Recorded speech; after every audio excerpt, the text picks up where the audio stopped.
So you may have noticed that there's been speculation about what's going to be released next from Retro Games Ltd.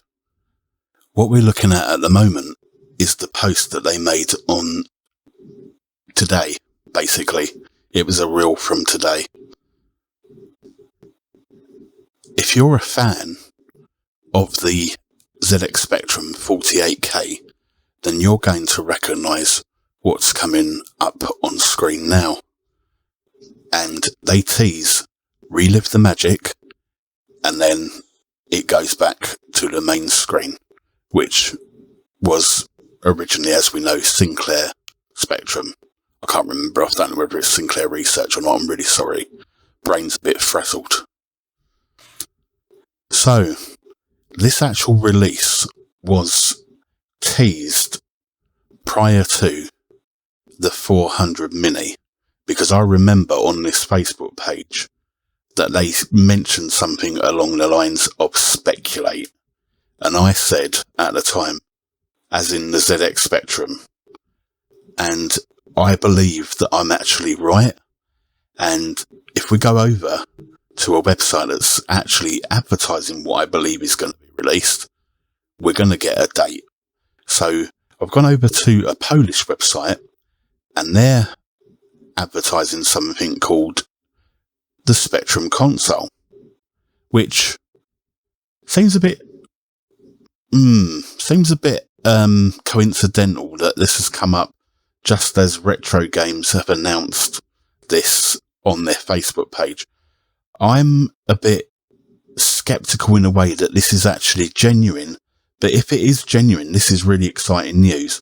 It says it's in store from November the 22nd, and I can actually confirm that there is another website as well that is giving the same date. If we have a look down on the page, it says that there are 48 games available. So let's just go into the description and technical specifications. So the product description says, discover the Spectrum, a beautifully designed masterpiece like from an art gallery, adorned with the distinctive colours of the rainbow. This fun, quirky and extroverted machine brings back the joy of playing accessible, instantly accessible games, offering an experience that modern games have lost. With its timeless aesthetic and vibrant personality, the Spectrum isn't simply a replica of the iconic 80s home computer, it's a work of art, offering a nostalgic yet still relevant gaming adventure for everyone. Relive the magic. Well, I can tell you that this was an amazing home computer back in the very early 80s, which I believe was released in 1982, shortly after, maybe like a year or so after the ZX81. And prior to that, I believe that the ZX80 was released. If I'm wrong, then by all means, please let me know in the comments. So let's go on to the technical data now. So the technical data specifies that it's a TV console, which means that you'd connect it to the TV via HDMI, and we can see that it's a 720 HD output, which is pretty amazing considering you can't expect it in proper 4K HD output for a computer from the very early 80s. There's a user manual, which I'll show you in a minute if it is the genuine manual or not, because it looks very similar to the original big doorstop manual that came with the Spectrum. When I purchased it, I had to purchase a second-hand one because I didn't have any money, and I had to save up quite a lot of money when I was younger. My mum helped me a lot, bless her. So there's a 24-month warranty on there, which is irrelevant to me because I don't think it would go wrong within 24 months. I don't know. PlayOn's the manufacturer, and I believe that they worked on the 400 Mini as well. If I'm wrong, again, correct me.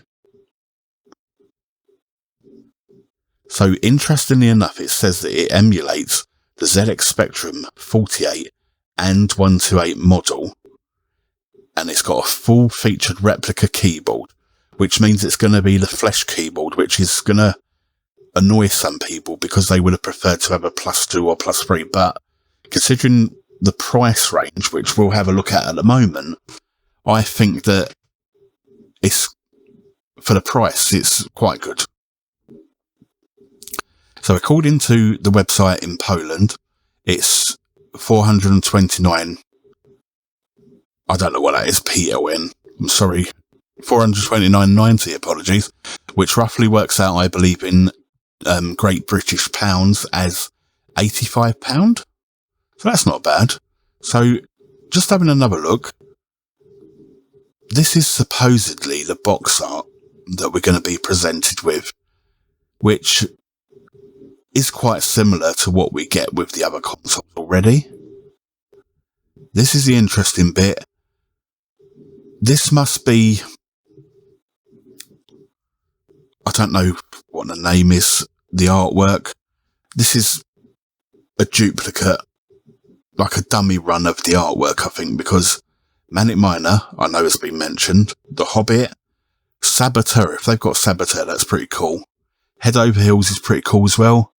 Match Day 2, where's Match Day 1, please? Project Renegade, that was good. That Alien one, I don't know. Let's have a look here. So these are the list of games. I'm going to go as slowly as possible. If you want to pause it, you're quite welcome to pause it. The Way of the Exploding Fist, I don't think that was that good of a game, but again, if you have nostalgic memories of that, then please let me know. School Days, if that's on there, that's amazing. To be honest with you, that was a great game. Robin of the Wood, didn't really play it that much, but it's not bad. Nodes of Yezd was a weird game. Fairlight's a pretty amazing game. I think they got a crash smash when that was released. Again, correct me if you want, or you can even quote the issue if you like, because I can't remember the issue number. The Lords of Midnight.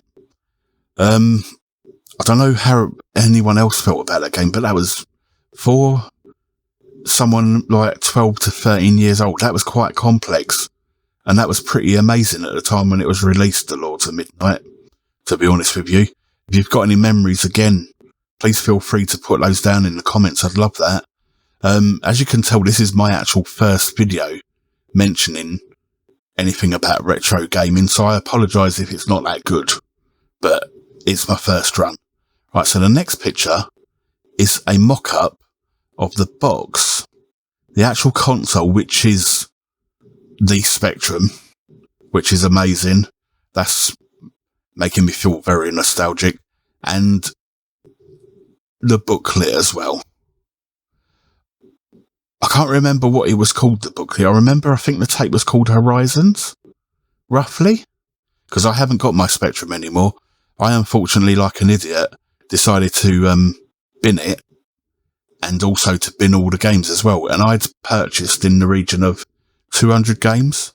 Like, by the time I got rid of this when I was about in my 20s. So, yeah, which is a bit silly, but there you go. So we're just having a look at the actual specs, supposedly, of the Spectrum. If you owned an original ZX Spectrum 48K, then this just looks amazing. And this has got all the command keys on it. It's got the brake space on it. I'm hoping that this is going to have the capacity to program as well.